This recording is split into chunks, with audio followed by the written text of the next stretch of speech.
All right. Welcome back to another episode of Dakota Digs. Hope you guys are liking the new style. We're definitely going to try out just the audio version. Let us know what you think about it. But today we are going to be diving into a topic that has been on a lot of people's minds. Are we in the end times? Our bishop and elect lady encouraged us to read Matthew chapters 24 and 25. And so after reading this, I definitely thought it was important to discuss how these chapters are packed with insights from Jesus about the end of days, what everyone will see, and why it's crucial to be prepared. We'll break down these chapters and make connections to what's happening in our world today. So let's get started. First, let's tackle the big question. Are we in the end times? Matthew chapter 24 reads like today's headlines, right? Wars, rumors of wars, famines, earthquakes. And Jesus warned about these things, and they're happening right now. And it's so important to talk about what's happening right now, right? Because this is our present day. This is what we're living. It's interesting because Jesus also said that these are just the beginning of birth pains, right? You can find that in Matthew chapter 24, verse 8. It's like reading the Bible as if it were a newspaper, as our bishop had said. And everything feels so relevant and extremely urgent. And so that segues into what everyone will see, right? Jesus tells us in Matthew chapter 24, verse 30, that the Son of Man will appear in the sky and everyone on earth will see him. This isn't going to be a hidden or, subtle event. It will be a global moment that no one will be able to ignore. This makes us ask ourselves, are we ready for that day? Are we ready for when Jesus comes? When Christ returns? There aren't going to be any second chances.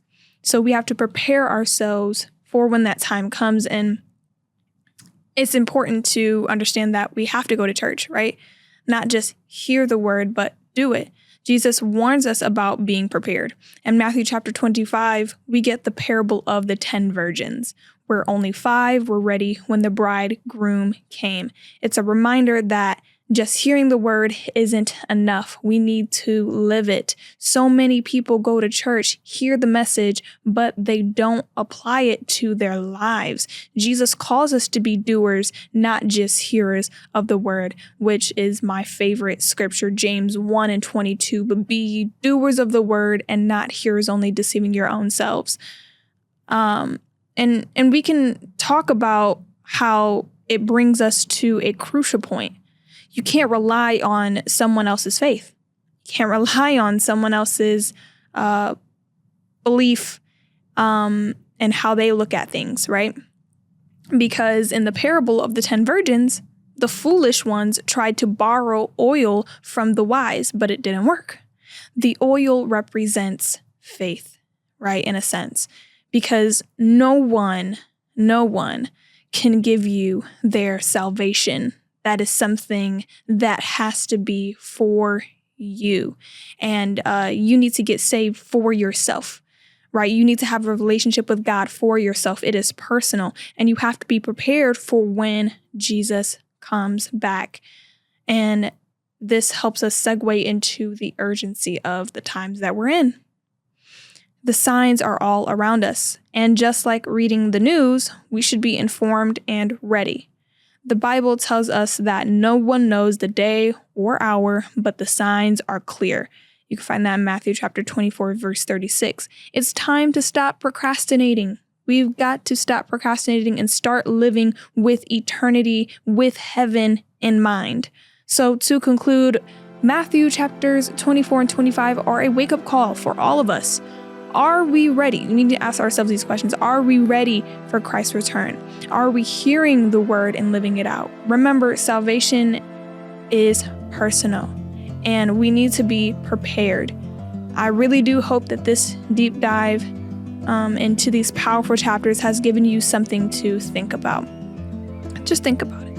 And I definitely don't want to make Dakota Digs about me, despite the name, but the whole purpose is to encourage you guys to go study for yourselves. Go study for yourselves, study to show thyself approved. It doesn't have to be this topic specifically, but if you are uncertain on certain topics, go do a deep dive. Go study for yourself.